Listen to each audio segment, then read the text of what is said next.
if your customer is telling you something, I think that's the most important thing you can listen to. So, I get a lot of these VCs that I meet and talk to. And the first question I asked him, he says, I'm an entrepreneur. I tell him, oh, great. He says, I joined the company. I grew their book from X to Y. I joined this company. It was a garments company. I took it from here to there. And when I look back and think, he's a person that's taken a company from $5 million to $50 million, for example. But the struggle of most entrepreneurs is 0 to 1. Hello, everyone, and welcome to another episode of the AUD podcast channel. We have a very special guest with us today, my good friend, Mr. Mahmoud Bartawi. Mahmoud, welcome to the show, man. Thank you for having me, Khalid. Thank you so much for your time. I really appreciate it. So to give the audience context, Mahmoud, guys, to everyone listening, Mahmoud is actually a good friend of mine and someone I've had the pleasure of having on my podcast too. And in our conversation, we talked a lot about your journey of, building a business, exiting a business, and now you're also a podcaster, you're an investor. And what I wanted to do for today, because we did touch on a lot of things around entrepreneurship in that podcast, but I wanted to dive in today more on the psychology aspect, because we can all talk about this is how I sold my business, this is how I did that, which we are going to dive into. But I think the emotional side, the psychological side, getting through those hurdles as you're going through these kind of journeys is what a lot of people don't really talk about. And I think a lot of people need to hear, especially from someone who's been successful and done it like you. But before we get into all of that, Mahmoud, for the audience and the people who don't know you, why don't you give all of us a little bit of background about yourself, and we'll take it from there. First of all, thank you, Khalid, for having me again. And for the people that don't know me, my name is Mahmoud Bartawi. I'm an Emirati from Dubai, 41 years old. And I would break down my business experience into three. I would say I've been a corporate banker for 10 years. So when I was in university, I joined the American University of Sharjah. Mm-hmm. I decided to study accounting at MIS, and that led me to join National Bank of Dubai. At the time, it was the biggest bank, and they had a management trainee program. Decided to join that. I got rejected the first time, and I joined the second time, and it was the best thing that happened to me. I spent there 10 years in corporate banking. So it was between NBD, later became Emirates NBD, and then I jumped to other banks, but it was always corporate banking. I focused on companies, meeting high net worth individuals and giving them more money, and sometimes taking deposits. Mm-hmm. So it's related to companies, and that's my first experience. My second experience would be I ran a family business. After my father passed away in 2010, there was, 2008 was the crisis. 2010, we were left with about 500 people, down from 5,000 many years before. It was a roads contracting company. And I took it, turned it around, reduced it to about 60 people, and created a board, have my brother running it, and we're very successful. In 10 years, we've managed to restructure the entire business. Congrats, man, mashallah. Thank you. And that more from the outside. I didn't want an active role, and I think that was for the better. I like things that are not on cruise control, and that kind of was on cruise control. And I put the framework for that. I left. I went back into banking to finish the 10 years, and that's where we moved to my third experience. In the last 3 years of my 10-year experience in banking, I was actually looking for healthy food. Mm-hmm. So I decided to try to get healthy food. At the time, we had brands like Subway and Heat on Jumeirah Beach. And to me, the food wasn't tasty enough. I thought, how could I do something? I tried to franchise. It didn't really work out. And then I decided to franchise a non-healthy food brand, ran it for a year, got the experience, got my money back, and then took that money and opened a healthy food brand like I wanted to. And with it, I managed to get a really good co-founder. And then my co-founder pulled in someone else who was a head chef who later became also equity partner. And we grew our team to about 60 people, and we went to 6 countries. And then we sold that healthy food brand to a cloud kitchen concept called Kitopi Kitchens. That's about my business experience. On a personal level, I grew up here.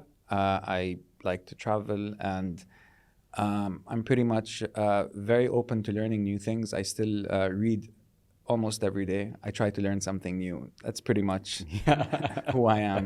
Yeah. Well, first of all, thank you for giving the audience context of your journey and who you are and so on. So I wanted to start the conversation here. Now, from our last session, you said people shouldn't just quit their 9 to 5 and jump into, go 2 feet in and, leave everything on the line and launch like a business, right? But before you even think about launching a business, you said this, you need to understand, first of all, if you can sell something or you can build something. And what I've learned through my journey of speaking to people on the podcast is, I think a lot of times entrepreneurs, we have this level of delusion, that we believe that, I'm making this beautiful thing and the whole world wants to buy it. And what I learned is even in the world of who your audience is, there's like a good 30 to 40% that are just going to be bystanders watching you, just watching, your business run, and they're never going to buy from you.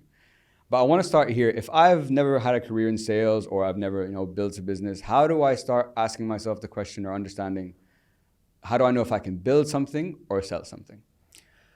That's a really good question. I would always go back to the classroom in school. Okay. When I look back, a lot of my friends are still the same people who were with me in school. When I look at their personalities, they're pretty much the same. The bully is the bully, the builder is the builder, and the seller is the seller. To me, when I was 14 years old, I moved to the States, and over there, I one day was sitting down, and my neighbor, Travis, came to me, and Travis said, let's make some money. I didn't know nothing about building or selling. So I said to him, let's make some money. And Travis was a troublemaker. We always did trouble together. So I said to Travis, let's go. He takes me to something called a garage sale. He said, just bring anything you don't need at home. So I went to my brother, took his clothes. My other younger brother took some of his clothes that he wasn't using and my stuff. Show up there, and as me and Travis were there was a table. I remember it was cold. There was a table, and I was thinking, like, who's going to buy? And next to us were all these tables where people were standing trying to sell stuff. This old guy walks up and he says, we have a conversation. He says, how much? And I just said $10. And that was the first time I made a sale. Okay. So it spoke to me, and I understood that I could sell something. I was easy having a conversation with someone. I made money, and that kind of got me to realize who I was. That was that spark. That was the spark. So I built a lot of things. I would always say one comes more naturally to you. You can't just be one. You'll always have one or the other. And for me, I understood at an early age. So if you take that, and now when I look backward, it's always easier to see that was the point, that I'm more on the selling side. But at the time, I didn't know. And a lot of things in life, when I put them together now in a linear form, I realize, okay, so I'm more of a seller. Then I think, what can I focus on that I could use my skill that I'm good at and help grow? So anything that has selling, if you look at my bank experience, I was always on the sales side. Yes, I would build these financial models for my clients, but what did I excel in? What did I do and not look at the time is when I had a meeting with someone and I was trying to convince them of something. Okay. I always thought I was better at that. And that's kind of what I knew about myself before I look outside. I think it's very important to look inside as well. Yeah, and I think I like the reference you gave back to the classroom that, there's that famous saying, they say that people never change. Like obviously you change behavior, you change whatever, but there's a characteristic all of us have. There's a talent that everyone has that maybe leans you more towards, let's say, the selling side in our example, or more towards the building. And when you come looking at your journey with the Under 500, I know we spoke a lot about it previously, but what I find difficult, I think, in the entrepreneur journey is like you have complete blind belief in what you're building and that it's going to work. But also you live in reality, right? There's months that you're going to do very well. There's months that you're not. There might be a year, 2 years that you're not doing well. So my question is, when it comes to that aspect, how do you balance, like, let's say short-term loss versus the vision and belief that you have that, okay, maybe we'll lose these 2 years, but in maybe year three is when things will start to turn around. And then maybe that doesn't always happen, but I think the most successful people had that blind belief, whether it was right or wrong. Khalid, I'm a numbers guy. I always go back to numbers. Yes, we can have nice ideas and nice beliefs, but if the numbers don't match, you don't have growth. So let's go back to a very, very important concept is how do I identify if I can sell? Let's imagine a story, and the story is of a person, an old woman who lives in an area and wants to sell cake. Okay. She thinks she has a nice idea and she can make the best cake in the world. She has spices from here and something from there, and together she takes this and goes to her neighbors, 10 people down the road. She gives them the cake. She leaves a note that says, if you like this cake, please call me. She gives it to 10 families, and out of 10 people, only one person calls her. She goes and meets that person, takes the money, gives them the cake, and notices that that person actually is their age, for example, is a 60-year-old woman who understands exactly how much work and effort went into this product and is actually a buyer. And that is actually the first point where you realize that we are in a global world. And if you can take 1 out of 10 and scale it, and you cut out all the noise, the 9, then that's actually 1% of 8 billion is 8 million. That's 8 million people globally you can sell to. In your city, if you have 50,000 of those people, you can make a killing. Yeah. You know, it's just about identifying and cutting out everyone else. So why did I say the same person with this? You know, you have to follow the same customer persona, because in reality, the person that buys from you who has a need, that understands your value, will be someone that's, you don't really need to go convince someone else. And you can always do that once you build. So when you look at that data, and you know, for example, that you have one person that you're going to sell the cake to, and now instead of 10 people, you expanded, you went to 100 people. You take that same method, and now instead of 1 sale, you have 10 sales. Yes, you might be bleeding because your cost. So when we do a startup, we look at proof of concept and then proof of scale. Yeah. You don't worry about the scale now. You don't worry about how do I bring the cost of the cake down.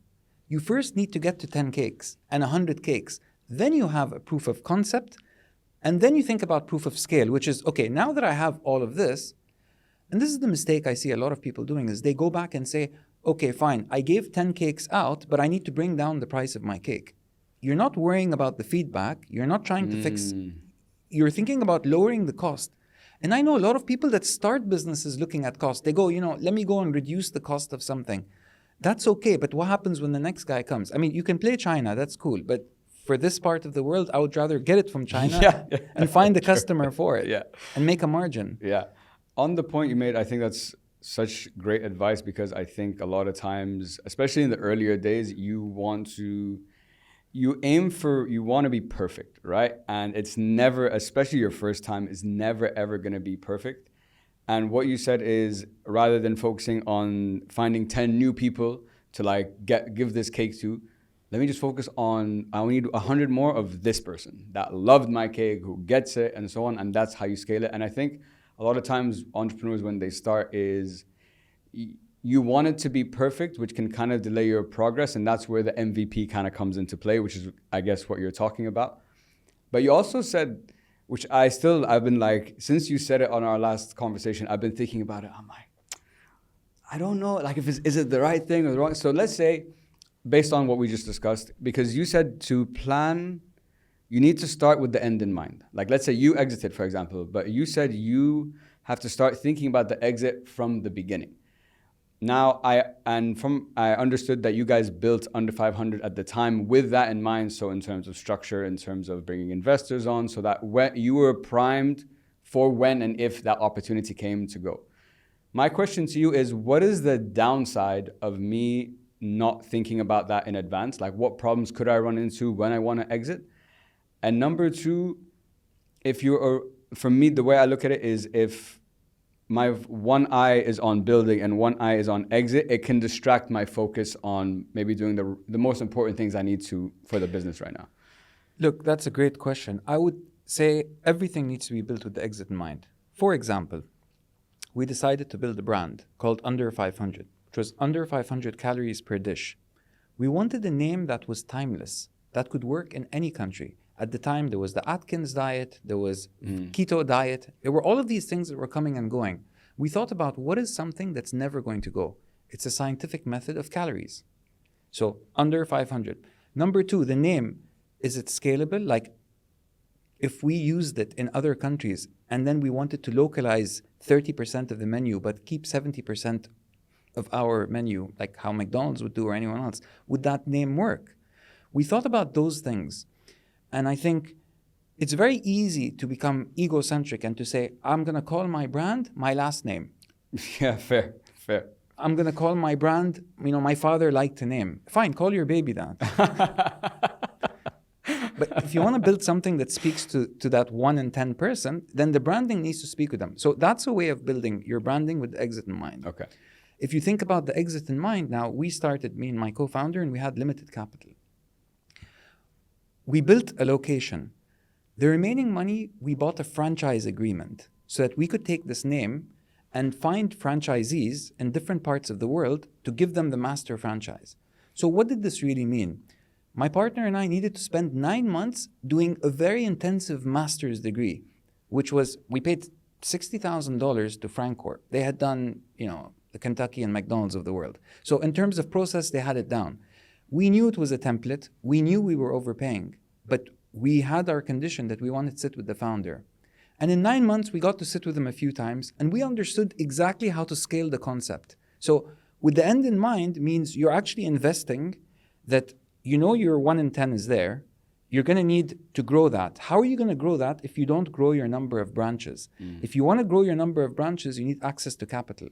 We're not going to get capital from the local banks because we're a startup. And in this part of the world, we're not America. No one's going to fund you. So then we thought about franchising for restaurant works. So the end in mind came when it came for branding, when it came for positioning, when it came for funding. And I think thinking about those things super important. Later, we can pivot. We pivoted the brand. We created a different brand called Gym Food, which was a pivot. We had both brands. It's an extra brand, but you can say it's a pivot. Number of countries. We initially bought the rights to 80 countries, but we focused on 6 countries because we knew that's where the meat was for us. The plan changed there as well. Third thing, we were focused on franchising. That plan changed, but we replaced it for a better plan, Kitopi, dark kitchens.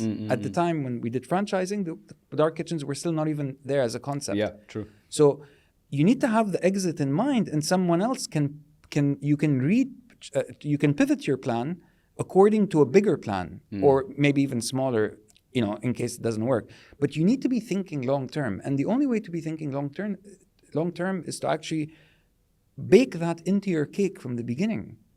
Start with a name that can grow. Start with a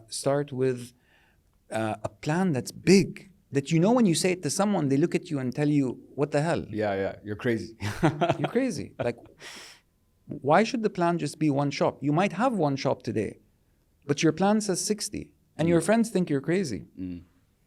It's so I think what I learned listening to you just now is maybe I had a misconception of the way we framed it, of like looking at it for an exit, because what you're essentially talking about is how to be sustainable and build a long-term growing business, And you touched on there's so many of the things like the name, the location, the resources you need. So the capital was one I wanted to touch on because, and you said a lot of entrepreneurs, when they start, they don't think about that from the beginning. And you just mentioned earlier, and in some cases they start and already it's like, let's bring down costs.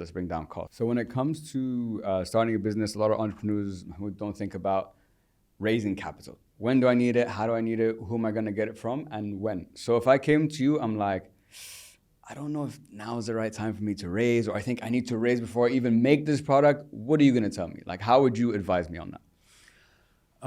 Look, I would look at the reality shows, the business reality shows that exist. You could take an example of Shark Tank. You look at the ones where the sharks lean in and they want to make an offer. And the pitch usually sounds something like, I've sold X amount, I now need money to develop it. Or I need money to buy the inventory. And that's usually the time where you need to raise money. So in a simpler way, I would say, the woman that's making those cakes, she makes a cake for 1 in 10 people. She discovers that 1 in 10 people in her area want to buy that cake. She now expands the size and goes on a bicycle and delivers to 100 people and now has an order for 10 cakes. The problem, she needs to deliver those 10 cakes within the next 3 days. How does she produce 10 cakes in 3 days when she can only do 2 cakes a day? So then the question becomes, she needs money, but she can solve it by getting a co-founder. If she finds someone who can help build those cakes and she goes on the bicycle and expands, she now proves that number one, she has a vision, she was able to get someone. Number two, she's a likable person that someone wants to work with her, a co-founder.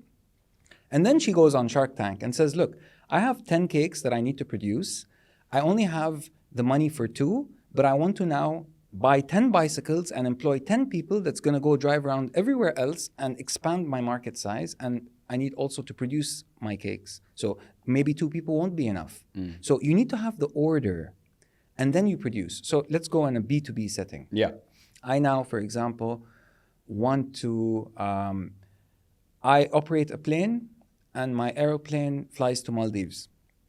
And I go to Maldives with my aeroplane, and as soon as I get there, I need to take a small plane that takes everyone to the island, different islands, or a boat. I then think about, all right, fine, how do I do that as a big company? So I go out and I put I go out and say, look, why should I pay $5 million for a small boat to transport? What if I get a hydrogen boat? What if I get a different kind of boat? So you're in essence, as a big company, looking for someone to solve a problem for you to bring down your costs.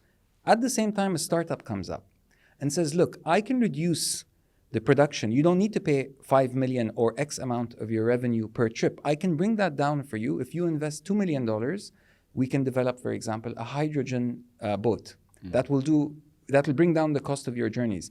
As a B2B, I'm inclined to invest in someone or something that will bring down my costs. And that guy will probably buy you out. Yeah, true. So now put yourself on the other side. You're the small company that wants to sell to the B2B. You need to identify who's going to buy your item. And the person that's buying your item will probably be someone that invests in you and buys you out at some point. Okay. If they have global domination or they want to monopolize that market, they have to go through you at some point. If you're producing items, that reduces their cost. I know this sounds in concept very different than, it sounds abstract, but if you're someone trying to raise money, you need to know who's going to buy your product, and that person's most likely to know who you are, the value of your product, and maybe even invest in you. So I understand your perspective on looking at it quite systematically of create the demand first, find out if there is a demand, get it, and then look for the funding, because now not only will investors be more interested because you have the proof that, hey guys, all these people want this product, it will also help you figure out how you want to scale in the future, maybe into the person that actually invests money in you. But sometimes what happens is, as you know, a lot of times this is where I'm like, I don't know which is better, what Mahmoud's saying or this, because if I flip the coin, sometimes I don't think about any of this. I go out into the market and I discover there is massive demand for my product. But now I don't have the resources. You hear this a lot on Shark Tank and stuff too. I don't have the resources to fulfill these orders. So it's like a catch-22, because wow, everyone wants my shiny thing, but I can't give you my shiny thing. So have I shot myself in the foot or not? Do you have a contract signed? Do you have someone that wants to buy? You'll always get the money. If you have someone that's buying from you, you're not going to sell it at a loss. Yeah, true. Yes. You're going to share that margin with someone that's going to give you the funding. And that's funding 101. Yeah. Basically, you need to have the order. So, I don't know, you decide to sell t-shirts. You go to Alibaba, you find someone that's going to get you the t-shirts. You've done a few models. They work. You got a few influencers. You tried them on your friends. There's one that sells. Now you have a big demand. Everyone's trying to buy those shirts from you, and you have a website that shows you have the orders. You now can go and tell your friends, give me the money. My cycle, for example, to sell the shirt is 6 months. I need the money. It's going to be locked up for 6 months. In 6 months, I'm going to give you X amount. That can be one way. Another way could be you turn it into a safe note and they invest in your company. There are many ways to raise funding for your company. I would focus more on getting the initial demand. If it's a B2C, you'd have to get it probably distribution online or through people, in the market. If it's a B2B, you'd have the order, customer X wants 5 planes. You now go backwards and you get the funding to develop those planes because you have someone that's going to lease it from you. Yeah, it's like you said, I think I love the way you said it. If you have the contract, you have the demand, you can prove it, there's always a way to find the money because you can guarantee a return to whoever that, whether it's an angel investor, a big institution, whatever the case might be. You touched on co-founder. Now, I know in your story that your co-founder was like played a significant role and you guys built this. He went to AUD. Oh, no way. Shout out. And my question is because my father always tells me, he's like, Khalid, before you do find a co-founder, before you develop any type of partnership, it's like you're getting married. It's like the significance of that decision and that choice could be, in your case, the best thing that ever happened, or it could be the worst thing that ever happened. So could you tell us first your story of how you found your co-founder, number one, and like, what was it about him that you're like, this is the right guy, I believe in him, and he shares my vision? And number two, if I came to you and I was going to give you advice, and you wanted to give me advice on, Mahmoud, I'm looking for a co-founder, but I have lots of friends, but that doesn't mean they'd be a great co-founder. So could you walk us through the co-founder journey?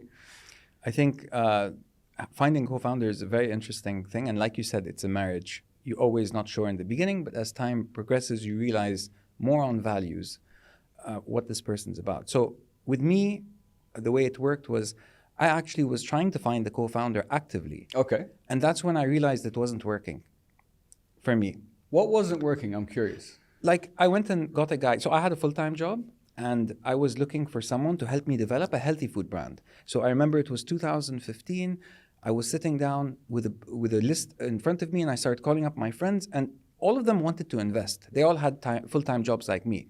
But what I was looking for was someone to help me develop. So I went to the first person and said, why don't you join? He said, yeah, I'll join you. I'll put the money with you and don't worry, we'll work together. Fair. We go to develop. I sent him a message. He replies at the message after 7 p.m. So I asked him, why didn't you reply in the daytime?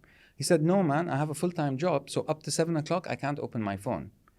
I was like, okay, so you're an investor. You're not going to build anything because you don't have any time. So X.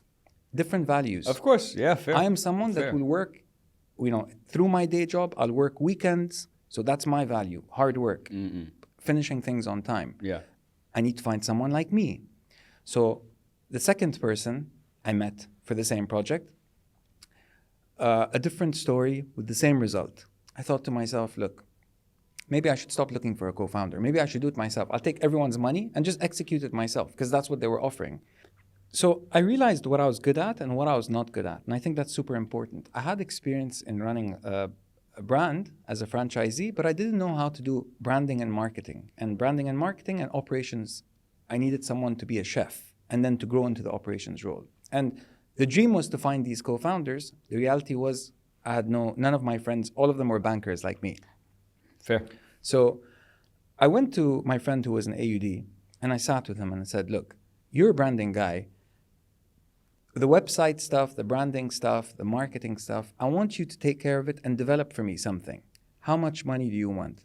He puts it all together. He comes back to me. He says, 40,000. I said, okay.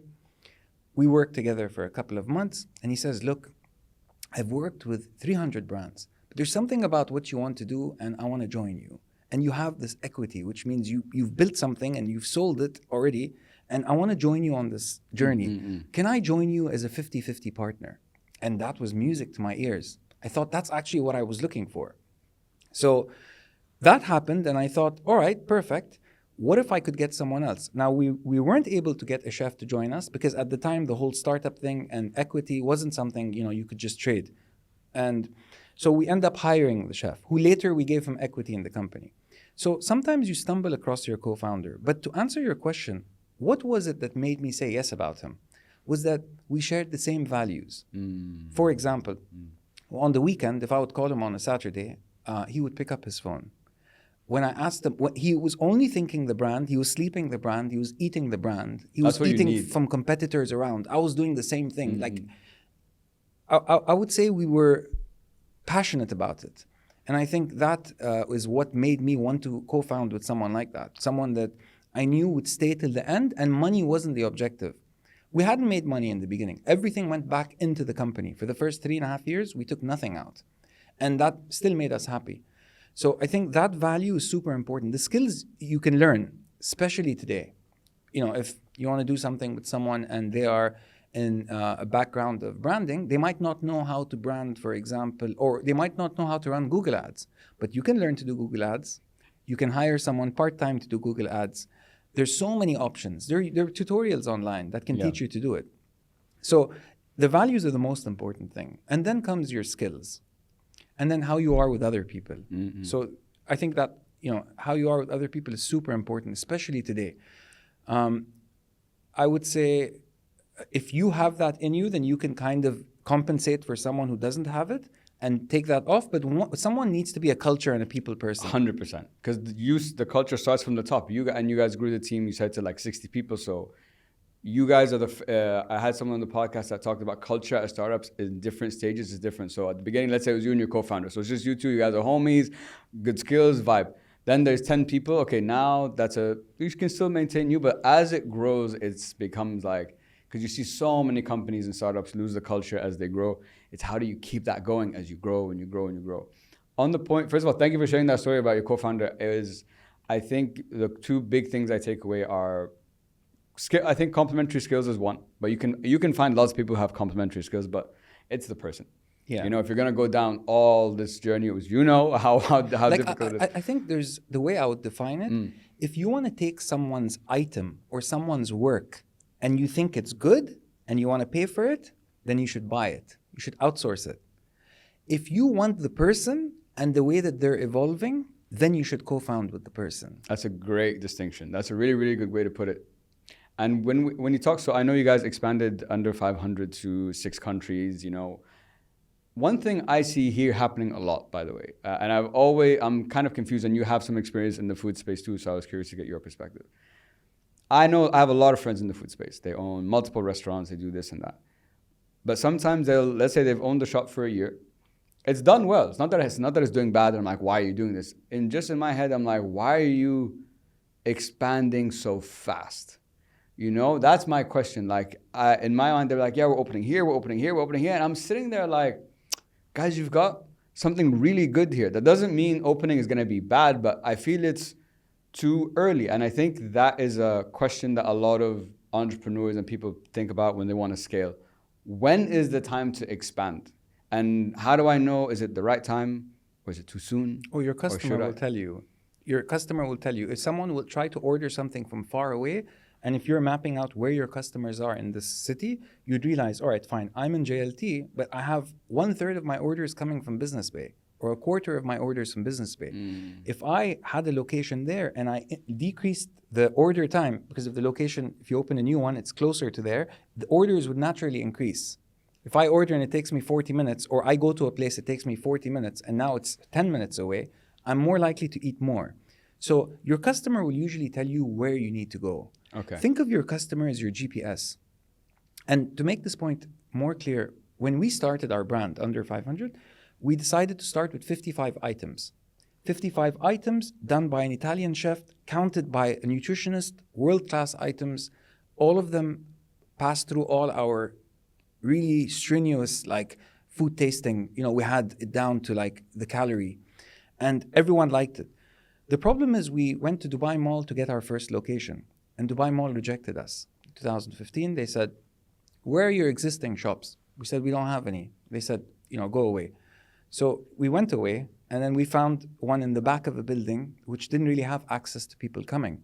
And as a result of people not being able to come there, delivery drivers were more in the shop. Yeah. So when these items started being delivered, 55 items were being delivered, but all our customer complaints were that 25 of these items were not delivered well. Say, for example, you order eggs that's not scrambled. Yeah. They're going to reach you scrambled. Yeah, that's true. In delivery. So the GPS, which is the customer, told us, we don't want those items. They don't deliver well. We see you as a delivery brand. We can't get to your shop. Yeah. So 90% of people here would not take a step back and reinforce their idea, open a second shop, open a third shop. What I think we did that changed the game was we actually said, you know what, let's cut our menu down from 55 items to 33 items. And to an entrepreneur, that's like chopping your leg off. Yeah. But you chop your leg off so you can scale and do things well. So we fixed our 33 items and we focused on packaging, on presentation, how it would open. And we wanted to be the biggest healthy food brand. We end up becoming the biggest delivery healthy food brand. That's what the market wanted. So we extended and we said delivery. No matter what we tried after to change that perception, it never changed. People saw us like that. Yeah. It's just how we grew. And then when we identified we are a delivery brand more than a dine-in brand, our locations became in more strategic locations for delivery. We started thinking of our items. Can they deliver well? Was the first question we would ask. Like, fine, this looks good. A chef, we see something somewhere. First thing we do, we create it, we deliver it to each other. Fadi would send it to me, I would send it to him, would send it to the chef, and see what it looks like in 30 minutes, in 60 minutes. And the item still looked good. And again, this was not by design from the beginning. This came in the process of pivoting and not being able to find a good shop. So thank you, Dubai Mall, and everyone that rejected us. I think if we've reflecting on our whole conversation today, I think it comes down, the answer is in what you just said. It's a one-liner and it's beautiful, and trademark this. Your customer is your GPS. Every single thing we've talked about so far today, Mahmoud, it all came back to the customer. They told us where to open, the strategic location, what are they looking for, when was the right time to get investment, how you want to do it, and so on. And I wanted to round off on a more of the psychological aspect of entrepreneurship for our conversation today. Sure. Now, so I was having this conversation with my dad like a few weeks ago, and I was like, because there's lots of CEOs of big companies, right? And they'll be like, they'll tell you, oh, Mahmoud, we want you to go open a new market for us in China, in here, wherever you want, a new division, a new market. So you're basically building a business in a way from scratch, right? And my dad has been an entrepreneur his whole life. That's where I guess my motivation came from. And I asked him, I'm like, because entrepreneur is about building businesses, right? So I'm like, he's building a business. I know there's a difference, but I don't know what it is. And I asked him and he said, Khaled, the difference is it all comes down to risk. He is working for a massive organization. He has a lot of backing behind him. There's been a lot of money. He has a lot of support to make this thing work. And if it doesn't work out, it might not be the end of the world, right? You might still have a job, whatever, if things are obviously taking everything into account. But an entrepreneur, if this doesn't work out and he's put you guys said, all your money, your time, your effort into this, the risk is like off a cliff. So I'm curious. So when he said that to me, it made a lot of sense. So I'm curious for you, what's your perspective on that? Risk appetite, super important. You need to understand if you're willing to lose your money or no. When people are talking about startups, I believe that they really are looking for ambiguity. They're looking to do something that's never been done before. And they need to understand that there is a very high risk that comes with it. The idea about just opening something because someone wants you to open it is very, I can go back to our experience. It was the crisis, 2020. And when the crisis happened, nobody wanted dine-in locations. So now the same malls that rejected us, there was Nakhil Mall, there was all these new malls that came up, and they started calling us and saying, we'll give you a location with zero rent, right? We'll just take a piece of your turnover. Come open here. But we realized that a lot of those locations, because they were in malls, our brand was not a dine-in brand. Okay, so it doesn't make sense. It doesn't make sense for us. So we wouldn't just go take the location. Even if it cost us zero, we still needed to staff it. We still needed to put our items. And if it's a delivery location and we already have somewhere cheaper, like that's making us, it made no sense to move there. So I think location is super important, but what's more important is your customer. And if your customer is telling you something, I think that's the most important thing you can listen to. So, I get a lot of these VCs that I meet and talk to. And the first question I asked him, he says, I'm an entrepreneur. I tell him, oh, great. He says, I joined the company. I grew their book from X to Y. I joined this company. It was a garments company. I took it from here to there. And when I look back and think, he's a person that's taken a company from $5 million to $50 million, for example. But the struggle of most entrepreneurs is 0 to 1. Yeah. And there's a very famous book by Peter Thiel, yeah, 0 it's to a 1. great book. Great book. And he talks about that journey from 0 to 1. How do you get your first customer? If you ask that VC guy, he has no idea. He'll come and sell you, I'll give you a system, I'll give you, lawyer mandates, I'll give you process. But you don't need that VC guy at this point. What you need is a 0 to 1 guy. So 2 things to find that. Number 1, find someone who's done the thing that you want to do. Number 2, ask them the right question. So the first one, find someone who's done the thing you want to do. Don't go ask someone in your family or someone that cares about you, because yes, they care about you, but they haven't done the thing that you want to do. Number 2, ask the right question. Never send an email saying, "Hi, how are you?" No one's going to write back. That's true. What if you started your email and you said something like, number 1, "Hi, XYZ." Number 2, you commended them on something they did. "I really liked your last post on LinkedIn. I really liked what you said on your podcast." Third thing, explain yourself in 1 line. "I went from point A to point B, and this is what I've done." For example, I work in corporate. I made sales from $0 to $100,000 in 2 months. That builds your credibility. Third line, your ask. "I want to start a tech business. I'm at the stage where I'm with my co-founder and I'm not sure if I should get him or no. What would you do? How would you solve this?" And in the end, you can always say something like, "Look, whether you answer me or no, no pressure. It was great to be in your company. Thank you for accepting my request," or "Thank you for reading this email." And if you leave it there, you've found the right person, you've asked the right question, and if you scale that, there are 100 people that's built, actually there's much more people that have built successful tech companies. Yeah. Someone's gonna write back to you. That answer is the truth. Yeah. He's not a consultant that you're paying that needs to charge you by hours. He's someone that's sharing his truth. And to me, that is the way you get the truth. Yeah. And if you follow that kind of psychology into, finding the right person, asking them the right question, you're always going to end up better than someone that's just, if you read a book and you reach out to someone, there's a chance Peter Thiel might actually open your email. And if he doesn't, there are other people that wrote books on funding. They might actually write back to you and tell you. And I think, thank you for breaking down like that, for example, like an email structure like that, because I think a lot of people sometimes you want to, especially when you're cold outreach, looking for investment, looking for in our case, even podcast guests, what I'm saying? Who am I? What do I do? This is what I think is great about you. This is what I want to talk to you about. Would love to, get your advice on something or whatever. And this kind of transitions me on into my last 2 points for today, which is, I once heard, I can't who said this, I watch a lot of podcasts, that the entrepreneurship comes down to how much pain can you take and for how long. And not only that, it's being comfortable with the risk appetite as well. So the question I have for you I'm sure there were days like we all have that you're like, what am I doing? Why am I doing this? I don't believe you're gonna, you always have that belief, but you do have that voice in your head that gives you doubts and stuff. So how did you manage your emotions and your mental health and build that resilience through those different stages? It's a great question. There was a day where no driver showed up at our shop. There was something wrong with the platforms, but people still needed orders and they would call the shop. Back in the day where phone calls were happening. So the delivery aggregators, as we call them, had a few orders, but the main one was still our call center. And we had no drivers. I went with my car, picked up the orders and delivered it to the customer. And I remember even one customer said to me, "You're the owner of the brand and you're delivering it to me?" And they went and left a good review.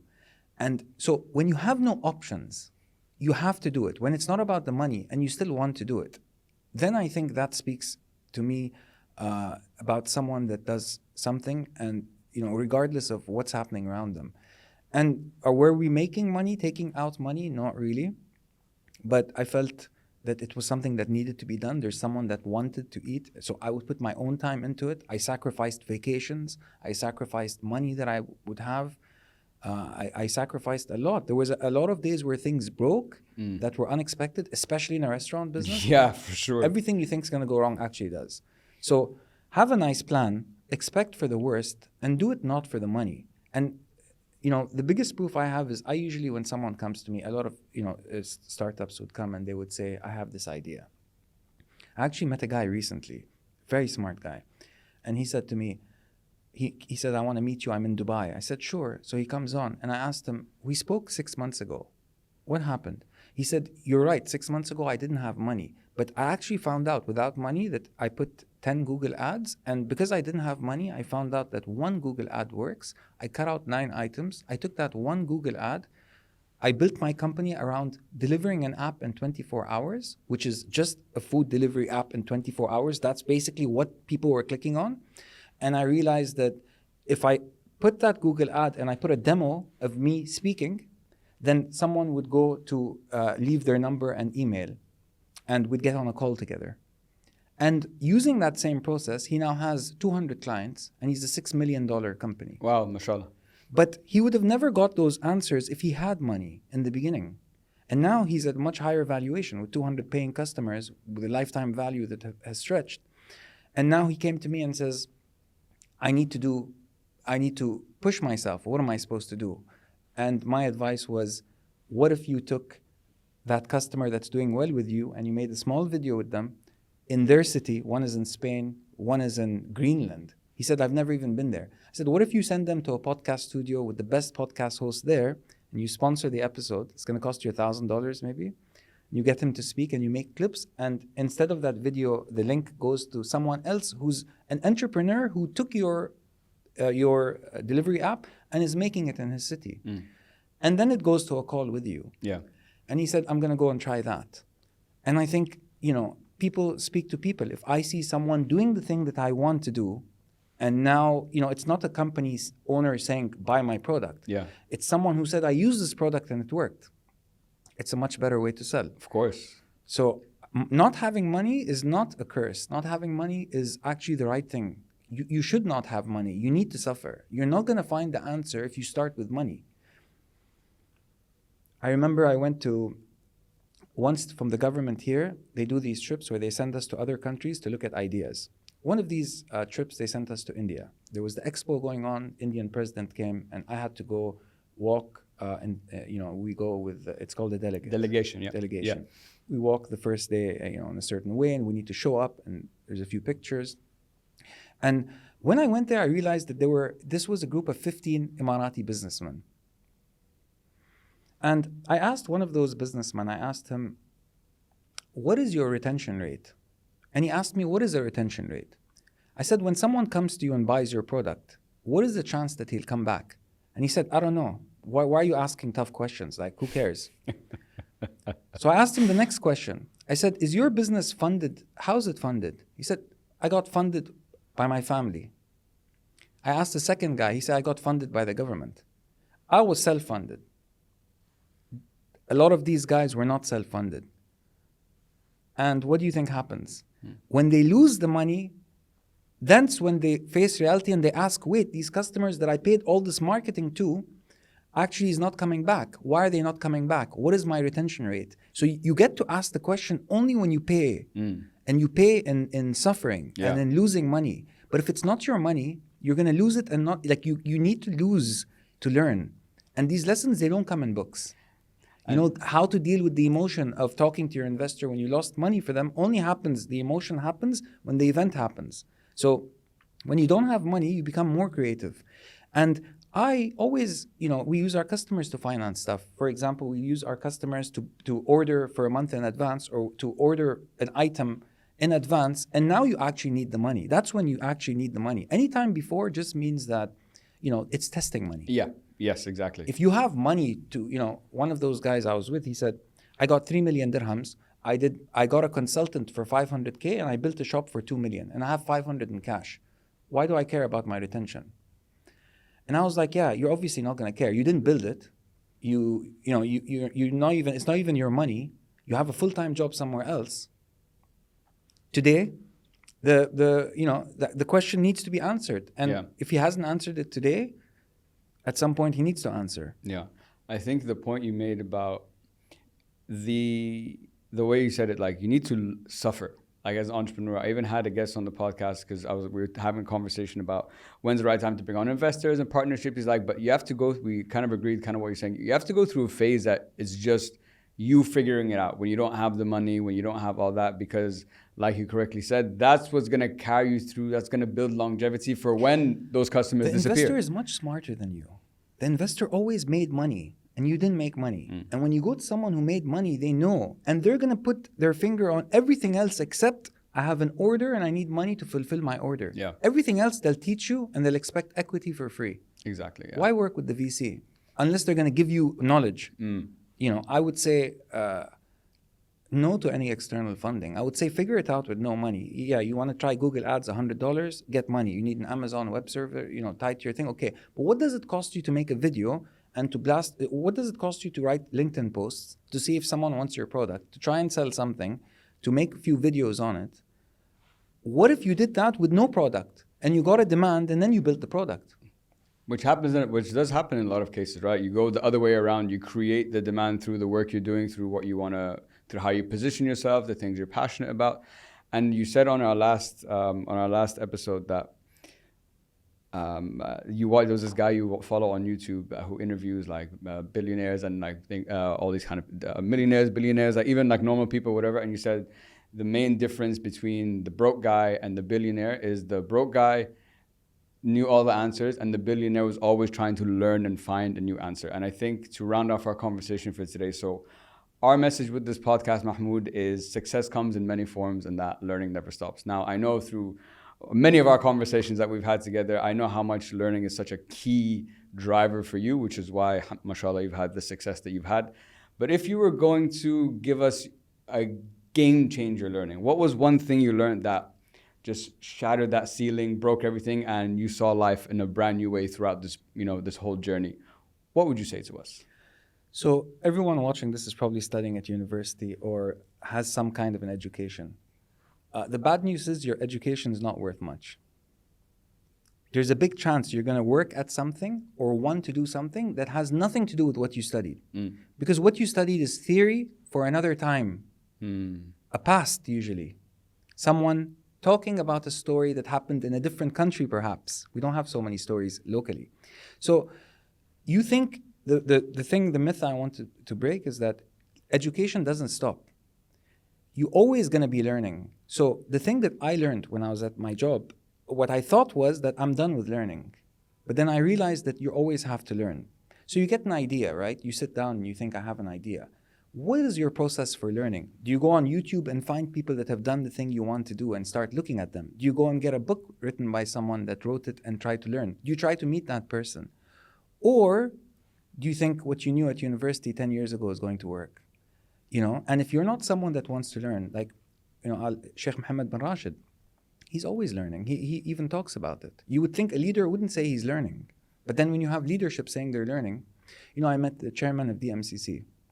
I thought I use GPT a lot. I use GPT so much that it says to me sometimes, do you think you're using it too long? I sit with him. He says to me, Mahmoud, I was never good at school or university. But I still, I'm now here. And he runs an organization with, hundreds and maybe even, there's 100,000 people in JLT that he kind of takes care of. Right? Yeah.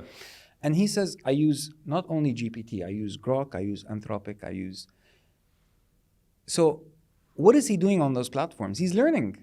He's using it as a way to learn. If someone thinks that they got a position and they're limited, that's when you're done, when your ego took over you. If the sheikh is learning, if the chairman of the MCC is learning, if people around are learning, then why do you think without learning or with what degree you have, you're actually going to accomplish something? And with all the learning they're doing, they're taking a risk trying something new. Yeah. You know what I mean? It's that combination, right? It's that combination of taking a risk. Wherever you are, you're always going to be taking a risk. Whether it's, I have a deposit, I need to call 10 banks and find out, is the deposit good? I'll leave this with one last story. One day I used to be a branch manager in a bank, and I had a big ego. In my 10-year experience, they put me 3 years in a retail bank. It was on Jumeirah Beach Road, the biggest bank. First Abu Dhabi Bank, now it used to be First Gulf Bank. Big branch. One day I was sitting down there selling 9 products, and one of the products was a credit card. And an Emirati billionaire walks in. He has the second biggest real estate company here. And he walks in the branch, and he sits down, and he says, why should I take this Ferrari credit card from you? That's what it was, right? And I said to him everything that I was supposed to say. It was a 10 on 10 answer. He goes away. He comes back 2 days later. He says to me, there's more that you can offer. So I told him, how do you know? He said, every credit card has a company behind it. And what you offered me is what your bank is offering. Your bank. He said, but Visa themselves have an offer of free insurance. So I called up Visa and I asked Visa, if I take the card from this bank, does your free insurance for 1 year work? And he thought, what's the biggest item he can use it on? He thought, a car. He said, I have to change my wife's car every year. She drives an Escalade. So I thought about, fine, I can get through my company the financing, but what I can't get is the insurance. Yeah. So I checked your bank. Your bank was giving me this offer, which I liked on the credit card. I called Visa. They said I could use that to get the insurance of my wife. And I'm sitting there thinking I know everything. But this guy is talking to me like I know nothing. And he tells me I went and checked with Visa. And I was so humbled. And if that's a billionaire, that's just another example. They're striking it, the hammer on the point. They're always looking for a shortcut, the right answer. Why should a normal person think they have it? Yeah. And I think that, first of all, I love that story because what I take from that story is there's always door number 3. But you have to be willing and open and humble enough to be like, okay, I didn't know there was door number 3. Now that I know there's door number 3, there's probably 4, 5, and 6. And that's what this whole process is, not just entrepreneurship, life, that's what it's all about, you know. Mahmoud, I wanted to say, first of all, thank you so much, bro, again, for coming on the show. Conversation 1 was amazing. Conversation 2 was even better. And what I loved about today and what I think so many people can appreciate from this episode is we talked a lot about the things behind the scenes, I think, that people want to know about but is not common around. And I love the examples you gave with the cakes, with the garage sale, with all that. It just, maybe it's a personal thing, but it helps me. It makes it simpler for me, you know, made me understand it so much more. So I wanted to say, man, thank you so much. It's been an absolute pleasure. Thank you for having me, Khalid. And thank you for everyone that spent time to get this far in the episode. I hope you guys all hit the subscribe button as well. Please. Guys, everyone listening, thank you so much for your time, and we will see you next time. Take care.